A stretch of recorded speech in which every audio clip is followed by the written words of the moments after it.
Hello guys, welcome back to my channel and welcome back to my video. কেমন আছো তোমরা সবাই? আশা করছি সবাই অনেক ভালো আছো। সো আমি আজকে একটু বেশি হ্যাপি। তো পিছনে একটা রিজন অবশ্যই আছে, তো সেটা আমি তোমাদের সাথে শেয়ার করব।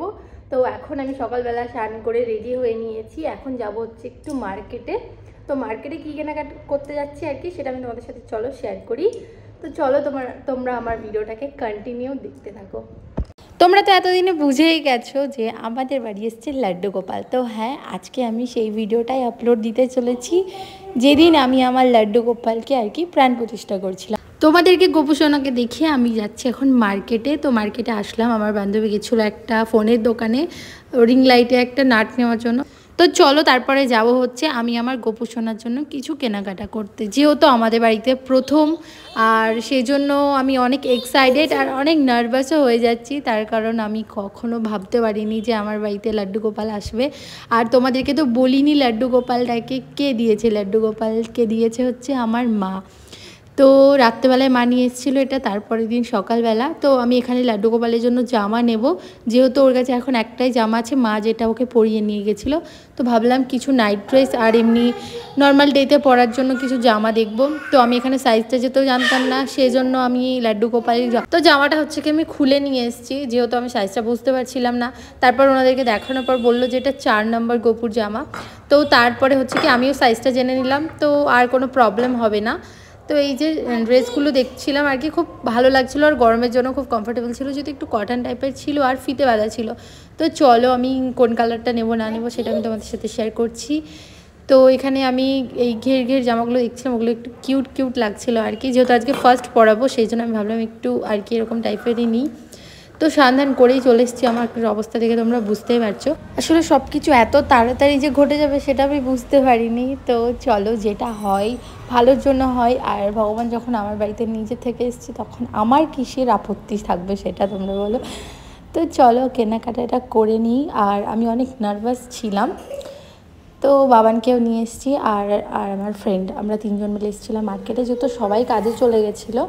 তো আমি একা হাতেই সমস্তটা এখন সামলাবো। তার সত্যি কথা বলতে গোপুকে তো আমার ভরসায় আর কি আনা হচ্ছে, তার কারণ আমি দেখব, বাড়িতে তো আর কেউ থাকে না, সবাই নিজের নিজের কাজে থাকে।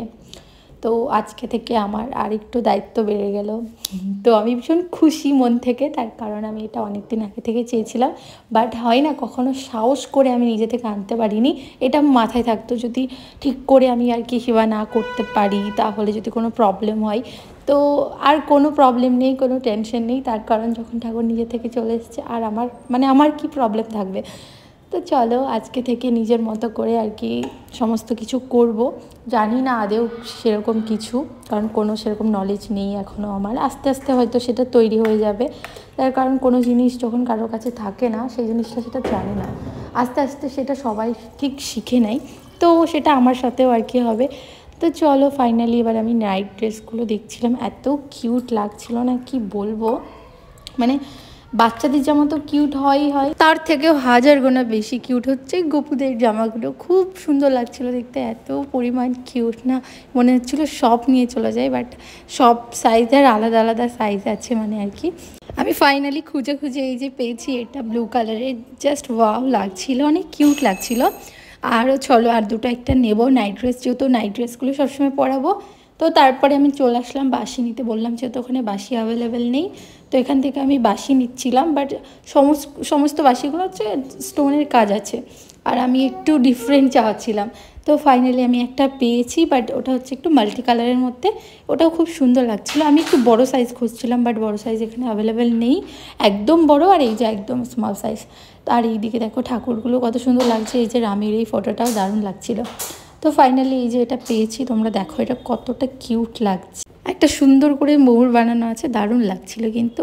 তো তারপরে আমি প্লেট দেখছিলাম, বাট এতটাই ছোট আর এতটাই পাতলা, মানে আমার আর ভালো লাগলো না। তো বাড়ি এসে এই যে আগে যে বাসনগুলো আমি ধুয়ে রেখে গেছিলাম, সেই বাসনগুলো আমি আবারও এসে ধুয়ে নিচ্ছি। এসে কিন্তু আমি জামা কাপড়ও চেঞ্জ করে নিয়েছি। মাদের বাড়িতে তো দেখেছিলাম আমি ওখানে গপুদেরকে আর কি স্নান করিয়েছিলাম, খাইয়েছিলাম, আগের ভিডিওতে তোমরা দেখেছো, অনেক আগের ভিডিওতে। তো চলো যারা দেখোনি তারা গিয়ে দেখে এসো। আমার মাদের বাড়িতে 3টে গোপুর হয়েছে, সরি 4টে, তখন 3টে ছিল এখন 4টে। তো চলো এই যে আমি গপুকে এখন আর কি স্নান করাবো। আমি মানে এতটা নার্ভাস হয়ে যাচ্ছিলাম, আমার হাতগুলো এমনভাবে কাঁপছিল, তোমরা নোটিস করলেই বুঝতে পারবে। মানে আমি যতক্ষণ ওর কাছে ছিলাম আমার হাত পা এরকম কাঁপছিল, ভীষণ নার্ভাস হয়ে যাচ্ছিলাম আমি। তা চলো ফাইনালি এবার আমি স্নান করাবো। আর স্নান করানোর জন্য আমি কি কি নিয়েছি সেটা তোমাদেরকে একবার বলি, দেখাতে পারছি না তার কারণ হচ্ছে কি আমার মানে অত ছিল না দিমাগে। তো এই যে বাবান, আর ভিডিও করছিল হচ্ছে আমার ফ্রেন্ড। তো বাবান হচ্ছে দইয়ের প্যাকেটটা নিয়ে রয়েছে। তো আমি গপুকে স্নান করানোর জন্য ইউজ করছি এখানে মধু, ঘি, দেন চন্দন, এইগুলো দিয়েই আমি আর গঙ্গার জল দিয়ে স্নান করাবো। তো চলো আজকে যেহেতু ফার্স্ট টাইম সেই জন্য এত কিছু আর কি দিচ্ছি। আমি মানে জানি এতটুকু না যে প্রাণ প্রতিষ্ঠা করতে গেলে এগুলো দিয়ে স্নান করাতে হয়। তো চলো আমি আমার মতো করে করাচ্ছি, কোনো ভুল ত্রুটি হলে ঠাকুর অবশ্য ক্ষমা করবে। তো চলো ফাইনালি আমি মধুটা মাখিয়ে দিলাম। আর মানে কি বলবো, আমার হাত এরকমভাবে কাঁপছিল। তারপরে আমি ঘি দিচ্ছি এখানে করে। আর দেখো এত কিউট মুখটা, মানে কি বলবো, আমি দেখে কি বলবো, আলাদা একটা ফিলিংস। তো তারপরে আমি এখানে দই দিয়ে দিচ্ছিলাম। আমি অনেক আর কি ছোট ছোট করে ক্লিপগুলো নিয়েছিলাম, যেহেতু অনেক বড় ভিডিও হয়ে যাবে এই জন্য আমি আর এতটা বড় করিনি। তারপরে আমি এখানে গঙ্গার জল আর ফুল দিয়ে আর কি গাটাকে ধুয়ে দিচ্ছি। তারপরে হচ্ছে কি এবার চন্দনটা লাগাবো। আমি ভাবলাম আগে ধুয়ে দিই, কারণ ঘিটা একটু বেশি পরিমাণ হয়ে গেছিলো, তো গায়ে থেকে উঠছিল না। তারপর হচ্ছে আমি এখানে চন্দনটা দিচ্ছিলাম, চন্দনটা অবশ্যই দেওয়া লাগে। তো চলো চন্দনটা আমি দিয়ে নিই। আর এখানে হচ্ছে কি একটা কৌটোর মধ্যে চন্দন পাওয়া যায়, যেটা হচ্ছে কি অলরেডি ওটাকে রেডি করা থাকে, ওটা রেডি করতে হয় না। তো চলো আমি চন্দনটা ভালো করে পুরো গায়ে লাগিয়ে দিয়েছি। এবার হচ্ছে জলটা দিয়ে আর কি ধুয়ে দেব। তো বাবানের জন্য সরি গপুর জন্য এখনও কিন্তু সেরকম কিছু কেনা হয়নি, মানে আমি বাবান বাবান বলে বলে তো আর মানে একটু অন্যরকম হয়ে গেছে, আদত হয়ে গেছে। তো চলো ফাইনালি গপু স্নান হয়ে গেছে, আর বাবান এইদিকে দেখো দাঁড়িয়ে রয়েছে কখন আমি গপুকে ওর কোলে দেবো। তো চলো আমি গপুকে পুছিয়ে দিচ্ছি, বললাম এখনও গপুর কোনো কিছু সেরকম কেনা হয়নি, সেজন্য আমি আমার আঁচল দিয়ে পুছিয়ে দিলাম। তো ফাইনালি এই যে এই জামাটা নিয়ে এসেছিলাম আজকে আমি ওকে পরাবো বলে, খুব সুন্দর কালারটা লাগছিল, আর মনে হচ্ছিলো যেন একদম গপুর জন্যই তৈরি করা হয়েছে এই কালারের ড্রেসটা। তো চলো গপুকে ফাইনালি আমি পরিয়ে দিলাম। আর আমি ফার্স্ট টাইম এরকম জামা পরালাম, কারণ আমি আমাদের গপুকে এরকম পরাইনি। আমি একটু কনফিউজড হয়ে যাচ্ছিলাম যে আদেও এটা আমি পরাতে পারবো তো। তো বাস যখন আমি পরালাম একদম সিম্পলভাবে পরানো হয়ে গেল। তো টুপিটাও ছিল, বাট টুপিটা না চুলের ওপরে যাবে, এমনি নর্মাল মাথায় যাবে না, আর আমি চুলে ওর সাইজের এখনও পাইনি। তো ভাবছি অনলাইনে অর্ডার দেবো। তো চলো জামার এখন আমি স্ট্যাপটাও তুলতে ভুলে গেছি, তো ওটা তুলে দিই। আর এই যে হচ্ছে গপুর সিংহাসন, যেটাতে আমার গপুকে বসিয়ে দিয়েছি। আর এখানে আমি কর্পূর আর ধূপকাঠি হচ্ছে কি জ্বালিয়ে নিয়েছি। তো চলো, আর আমি কিন্তু সিংহাসনের স্ট্যাম্প বাগারা কিছু তুলিনি, তারপর পরে হচ্ছে কি আবার তুললাম। তো এখানে আমি ফল কেটে নিয়েছি। আর এই যে আমার তরফ থেকে গপুসোনাকে ছোট্ট একটা গিফট, এটা হচ্ছে একটা রূপোর চেন। তো চলো আমি গপুসোনাকে পরিয়ে দিই। আর ওই যে বাবা ভোলেনাথকেও রেখেছিলাম, তা আমি নিচে ফার্স্টে গপুসোনাকে রেখেছিলাম, তারপর ভাবলাম যে না, কারণ বলে নাকি খাওয়ার দিলে নাকি ঢেকে রাখতে হয়, মানে গেট টেট বন্ধ করতে হয়। তো সেই জন্য যেহেতু আমাদের এটা একদম হলে রয়েছে মন্দিরটা, ওখানে তো আর দরজা বন্ধ করতে পারবো না, এই জন্য আমি ওপরে, যেহেতু মন্দিরের ওপরে এই যে গেট রয়েছে, তারপর আমি ডিসাইড করলাম গপুকে আজকে এখানে যখন বসিয়ে দিয়েছে এখানে খাইয়ে দিই, তারপর আমি ওপরে হচ্ছে কি আবার বসিয়ে দেবো। আমি এই জায়গায় কিছু বলছিলাম যে আমাদের মানে বাড়ির গপুকেও আমার হাসু পাপা একটা চেন পরিয়েছিল, ওটা আমাদের গপু এখনও পরে রয়েছে, তো সেটাই বলছিলাম আর কি, ওটা হাসু পাপারই ছিল। তো চলো এবার আমি খাইয়ে দেবো। আমার হাত পা এত পরিমাণ কাঁপছিল কি বল, তোমাদের কারোর সাথে কীরকম হয়েছে অবশ্যই আমাকে কমেন্টে জানিও। আমার তো ভীষণ পরিমাণ হাত পা কাঁপছিল। তো চলো এবার পুজো ফাইনালি, এবার আমি খাওয়াবো আর কি গপুসোনাকে। তো আমি এখনও আর কি খাবার রেডি করে বানিয়ে খাওয়াচ্ছি না, আমি এখন মানে আর কি ফল টলই খাওয়াচ্ছি। পরে আমি গপুসোনাকে আর কি ভাত টাত রান্না করে খাওয়াবো, যেহেতু গপুসোনার জন্য সমস্ত কিছু আলাদা করে নিতে হবে। তো সেই জন্য আজকে আর আমি আর কি মানে জোগাড় করে উঠতে পারিনি একসাথে সমস্ত কিছু, এই জন্য আমি আজকে ফল টল নিয়ে এসে আর কি গপুসোনাকে খেতে দিচ্ছি। তো কেমন লাগছে আমার গপুসোনাকে অবশ্যই কমেন্ট করে জানিও। আর তারপরে হচ্ছে আমি চন্দনের তিলক দিচ্ছিলাম। তো অবশ্যই ঠাকুরকে তিলক দিতে গেলে মানে মাঝখানে যে আঙুলটা হয় ওটা দিয়েই দিতে হয়। তো চলো এই যে আমি ফাইনালি তিলক দিয়ে দিয়েছি, এবার লুকটা পুরো কমপ্লিট লাগছে। আর এখানে তোমরা একটা জিনিস নোটিস করেছো, আমি গপুসোনাকে এখনও বাসিটা দিইনি। আমার মানে এত পরিমাণ আমি এক্সাইটেড হয়ে গেছি যে আমার কিচ্ছু মাথায় নেই। তো তারপরে পুজো করার পর আমার মনে পড়ছে যে আমি তো গোপুসোনাকে বাসিই দিইনি, তো তারপরে আমি বাসিটা দিয়েছিলাম। তো এখানে সমস্ত ঠাকুরকে আমি ধূপ আর কর্পূরটা দেখিয়ে দিচ্ছিলাম। আজকে যে শনিবার ছিল এই জন্য আর কি, সরি বুধবার ছিল আজকে, কারণ মা মঙ্গলবারে আমাকে এটা দিয়ে গেছে রাত্রেবেলা, আর আজকে আমি পুজো করছি বুধবারে। তো চলো, তোমাদের কেমন লাগলো আজকে ভিডিওটা কমেন্টে জানিও।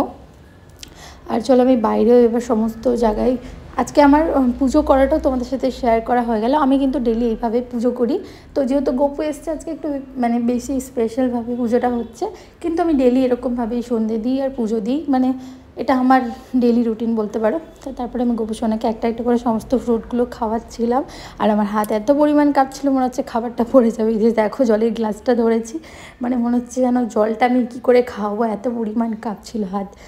তো চলো এবার আমি বাইরেও প্রদীপ দেখিয়ে দিই তুলসী তলায়। আর এখন আমাদের বাড়িতে তুলসী গাছটা অনেক ছোট, আর আমি জানি যে গোপু সোনার মানে ভোগ দিলেই তুলসী পাতা দিতে হয়, না হলে নাকি গোপু মানে রাধাকৃষ্ণ ভোগ মানে আর কি গ্রহণ করে না। তো সেজন্য আমি আপাতত তুলসী পাতাটা জোগাড় করে নিয়ে এসেছি। বাট কালকে থেকে আমি একটা গাছ নিয়ে আসবো ভেবেছি। আমাদের বাড়িতে প্রচুর গাছ আছে, বাট অনেক ছোট ছোট, ওগুলো থেকে আর কি পাতা নেওয়ার মতো যোগ্যই না, অনেকটা টাইম লাগবে এখন বড় হতে। তো সেই জন্য আমি ভাবছি একটা বড় গাছ কিনবো, তো কিনলে আমি অবশ্যই তোমাদের সাথে শেয়ার করবো। আর এই যে গোপু সোনার খাওয়ানো হয়ে গেল, এবার আমি তুলসী তলায় চলে এসেছি ঘরে দেখিয়ে। তবে দেখতে পাচ্ছ তুলসী গাছটা এতটাই ছোটো, আমি আলাদা করে একটা লাগিয়েছি যেন এটা তাড়াতাড়ি বড় হয়ে যায়, কারণ অনেকগুলো একসাথে রয়েছে। তো চলো এখানে ফুল জল দিয়ে দিলাম। আর রোদটা কি মিষ্টি মিষ্টি লাগছে না, কারণ তখন গরমটা সেরকমও ছিল না, ছিল বাট এখন যে হারে গরম তখন সে হারে ছিল না। তো চলো এই যে আমি ব্যালকানিতে এদিক ওদিক সমস্ত দিকটা দেখিয়ে দিলাম।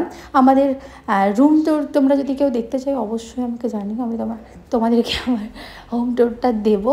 তো চলো দেখতেই পাচ্ছ আমরা অন্য জায়গায় শিফট হয়ে গেছি, আগে অন্য জায়গায় ছিলাম, তোমরা আমার ব্লগ আগে দেখেছো অন্য জায়গায়।